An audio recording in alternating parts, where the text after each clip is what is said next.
Most guys think that their testosterone is being drained by aging, bad genetics, or maybe even a lack of exercise. But what if I told you guys that that's not the case? So over at V-Shred, they've discovered the real culprit is something that you're likely eating every single day. So there's one food that has been scientifically shown to devastate testosterone levels, and most men have no idea. And if you cut that one thing out of your diet, it could completely transform the way you feel. And our friends at V-Shred have seen it firsthand with their clients. You know, it truly is incredible how quickly things can change once you know exactly what to avoid. So V-Shred has created a video that reveals exactly what this testosterone-killing food is. So head over to sculptnation.com/Cormier. Again, that's SCULPTNATION.com/Cormier and watch the video, or just click the link below. Guys, V-Shred's experts are here to break it all down. And this one simple change could truly make all the difference. Daniel Cormier!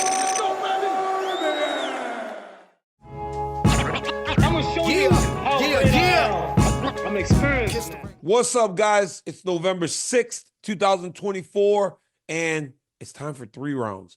Last week, we were at the pay-per-view. A week before, we're in Abu Dhabi. The only time we will not do 3 rounds is when we're traveling like I did, but we're back. And I think you guys, hey, the amount of support you guys showed, the return episode of 3 rounds, love it. Thank you guys so much. I appreciate you. I honestly am so grateful for the support that you guys have given me. It's tremendous. And hey, the volume, we just got an extension, and that's because of you guys. Because of you guys, I can continue to make these great deals to continue to try and build this platform. So I appreciate you guys. Thank you so much as we get ready for this 3-round fight. Now, training camp this time has been difficult. There have not been great stories, but you know, we put in the work. We made sure we were prepared, and I think it's time for a fight.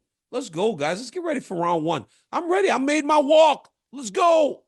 I'm gonna show you how I'm experienced. Round 1. So, guys, a couple weeks ago, Jon Jones was talking, and he praised Khabib, right? He said Khabib was this great fighter and all this other thing, said they never had any issues or anything. But I think that his response, or Khabib's response, might have been a little bit surprising to some, but not surprising to the people closest to him. So, when asked about Jones' comments, Khabib had this to say. He said, "I've never had any disagreement with Jon Jones. He's a great fighter. As a fighter, it will be hard to compete with him." He said this on an interview translated to Bloody Elbow. "But my friend Daniel Cormier is in conflict with him, and automatically he cannot be my friend. I am not friends with those whom my friends are not friends." I wasn't surprised, really, because that's the way Khabib's been, and he's always been that way. Because the dude's loyal, right? He's as loyal as anyone that I've ever met. So that's why you see, right, that group around him and how much they're willing to do for him, how they react when he is attacked or approached, all the way back to the Conor McGregor situation, right? I can't condone what happened after that fight. I'm not going to sit here and say it was right. But when you talk about these dudes, it wasn't just his fight anymore. So when he reacted in the way that he did and jumped the fence, it became something that was to all of them. And I got to be honest with you. When that thing first happened, when I jumped the rail initially, I was going to go help Khabib. But then I started to think to myself, maybe it's better if we kind of stop this. That's why I was seen as the guy that was calming everything down. But your initial reaction when you have a brother going into battle is to go help him, to go fight for him. And I think those guys take it there. So I remember back in Abu Dhabi, and this might be the only time this dude's ever been mad at me. And I didn't quite understand it, right? We as Americans, we as a culture, we don't abide by those same rules all the time, right? We don't abide by, if you are in such a great conflict with someone, as my friend, we as Americans may not see the need to kind of fall in line and feel or operate in the same way. So Conor McGregor, who I met back in the day, he was at a couple fights. We've always been cordial with each other. I don't really know Conor very well. Khabib and Conor were cordial in the beginning also, but it became so nasty now to where it was that massive build to the fight, the way the fight ended, everything. I saw Conor McGregor one time in Abu Dhabi. I don't know who he was fighting. Maybe it was Dustin Poirier. We were shaking hands and we were talking a little bit and we're very kind of chummy, right? And Khabib was like, brother, I don't understand. He was like, I don't understand this. He said, if I see Conor with his wife, I'll shake his hand because that's what you're supposed to do. He goes, but brother, I mean, and I initially kind of fought it. Then I started thinking about it, and people close to me were like, no, Daniel, he's right. He is right. Look at the stance he has taken in regards to you and everybody you deal with. Why in the world would you not take that same stance? So things have changed now, right? I do this. I don't try to request McGregor for interviews. I don't think that I would get him, but I'm just saying it's not a request I make every time I'm there. But this is like par for the course for these dudes. Because honestly, Khabib's not just a teammate, he's family. And they're like that with everyone. And they feel like if someone's in conflict, especially at the level that Jones and I were in conflict, they're very stern in the side that they pick. And it's kind of refreshing because most people aren't like that, guys. They're just not, especially us as Americans. So watching that wasn't crazy for me. Dude, he really is the man. Khabib's the man. He's got to be one of the most genuine humans I've ever met. And I don't know if there's anything I wouldn't do for this dude. And reading that just reaffirmed that. Because he didn't have to do that publicly. It seems as though that rivalry has been put to bed. But this man still operates the same way. Look, I'm happy that this dude's set. I'm happy he's living his best life. I think it's the life that he deserves. And hats off to Khabib Nurmagomedov, a true teammate and family forever. I'm gonna show you how I'm experienced. Round two. Ooh, I got hit with a couple shots, but I felt like we were in control of round one. It wasn't that bad. So Francis Ngannou was the belle of the ball a couple weeks ago. You know him and Dana have this massive rivalry, but he said he still wants to fight Jon Jones. Here is one of the things that is different today than it was before. So when Ariel asked him about fighting Jon Jones in 2025, he said this, I think there's a chance. He goes, I know there's a chance.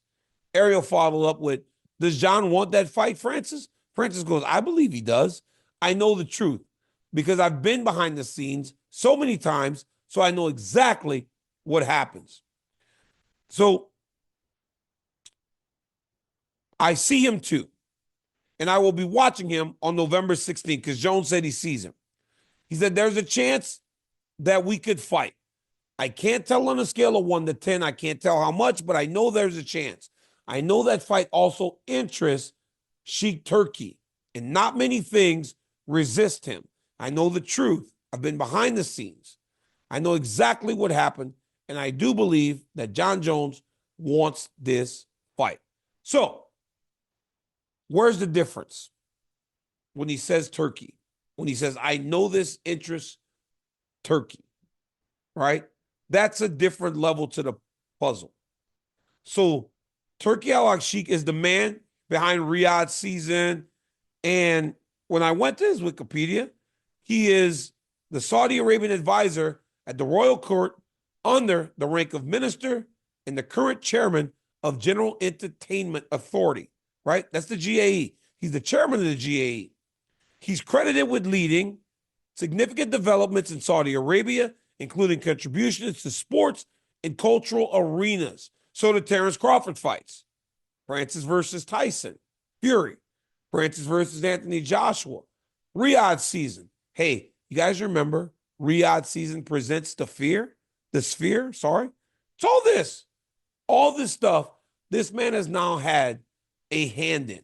So why is this important? Why does Francis have the confidence that Turkey can make this happen? So when you have the resources, you have an ability to try to make things work that may seem impossible. But it's very rarely do you see anything put before UFC on a UFC thing, right? UFC 307, I think, was in Abu Dhabi, or 308. 308 was in Abu Dhabi. It wasn't Riyadh season presents UFC 308, but it was Riyadh season at the top of UFC 306 when O'Malley fought Merab, right? That big ticket that came with the Sphere. There had to be some help there. So if there are resources in that way that say, Francis, you can make this. John, you can make this. The UFC, you can make this. Maybe it works. Conor McGregor got 2 box. Because at the end of the day, he got paid $100 million to fight Floyd Mayweather. Floyd Mayweather and Conor McGregor made so much money that was undeniable that it should happen. Dollars make sense, guys. Dollars make sense. And if Turkey and Francis and John can make these dollars make sense, why wouldn't they do it? I'm not sitting up here saying it's going to happen because Dana does not like Francis. And that is a massive problem. Massive problem. But hell, when in the world do you put that above business? I don't know that he will. He's one of the smartest, sharpest businessmen you've ever met. If the dollars make sense, fight could potentially happen. But we can't even talk about the fight, right? Because before it seemed like some sort of pipe dream. But if Francis is to be believed, and Francis has had these conversations, we're now entering a world where multiple partnerships are already established in this realm. ESPN UFC, ESPN PFL, Riyadh season UFC. Ladies and gentlemen, maybe, just maybe, we get that fight. I'm gonna show you how Round 3. Guys, I'm just going to give you a little bit of a roundup because it's been a while, so there's a lot to talk about. 1, Stipe Miocic finally spoke. And he had words for Tom Aspinall and goes, hey, Tom, no disrespect, big man. But I believe that the general public wants to see me and Jon Jones fight, not Tom Aspinall and Jon Jones fight. You know what? I like that Miocic is speaking, is saying what his feelings are. Because honestly, I love Tom Aspinall, and I think that he is the future of the division. But for so long, we've wanted to see these two dudes fight. We wanted to answer the question whether or not Jon could beat a heavyweight champion. Well, Stipe is the greatest heavyweight champion of all time. Those questions will be answered. And I can't help myself but to want to do that, to want to be involved, to want to see it. Because the greatness of Jon Jones is undeniable to so many. But if he does this, it just cements him as who he has proven to be time and time again. It's going to be tough. But I love that Stipe's talking. I actually spoke to Stipe about a week ago, a little bit, as he was preparing. Talked to Damon Martin, who spoke to Stipe, said he's in fit, great shape, looks phenomenal, seems happy, seems good to go. So I'm all in on that fight. So yeah, Stipe, most want to see you guys fight. It is fun. But I do believe that when Tom does get his opportunity, we will be kind of looking into the future of the heavyweight division. Michael Chandler said he's knocking out Charles Oliveira this time. And you know what? I've been hard on Mike. That's my boy. I love Mike. DCR, CMC, I love Mike Chandler. I don't think it's out of the realm of possibility that he knocks him out. But I also don't believe that he shouldn't just take him down like he did last time. Michael Chandler, literally in the first fight with Charles Oliveira, was probably 20 seconds from becoming the UFC lightweight champion. Michael Chandler has proven that he can compete with these dudes. Michael Chandler's proven he can hurt these dudes. Michael Chandler's proven time and time again that he's tough enough to withstand the damage that these guys give him. Chandler can do this. Part of the reason Chandler gets these types of fights, though, is his willingness to do this, when in reality, he has a style that might lend itself to doing something different. Because the reason he won round one against Charles Oliveira was because he hurt him, but then he took him down and he controlled him. And he beat on him when he was on the ground. He can do that too. Michael Chandler has many avenues to victory in this fight. I feel it's going to be a matter of what is the path, right? Is Mike going to choose the path of least resistance, or is Mike going to choose the path that makes it a fun fight? If I know Michael Chandler, and I've known him since he was in college, and I know how much he loves the big stage and loves the crowd's applause and loves that roar, I think he's going to choose the path that may seem more difficult. Because why wouldn't he?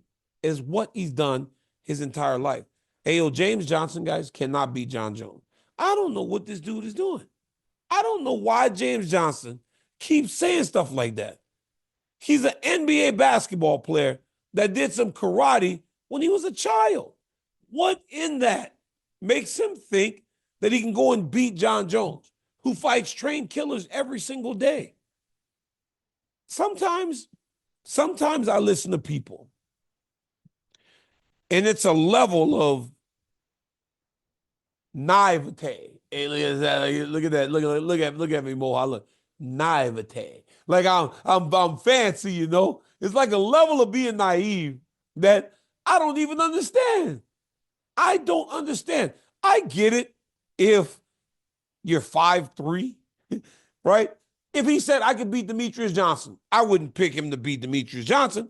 But if he's 6'6" and DJ's 5'3", maybe. But Jones is 6'4". Jones is literally an NBA point guard. He's an NBA point guard. And that's the guy a guy who's never fought, say that you can beat in a fight. I just don't get it, man. Sometimes people talk out the side of their ass. Out the side of their neck, they call it. Like, you talk out your neck right here. Your mouth is right here, but you so stupid, you talk like right here, right? This dude is tripping.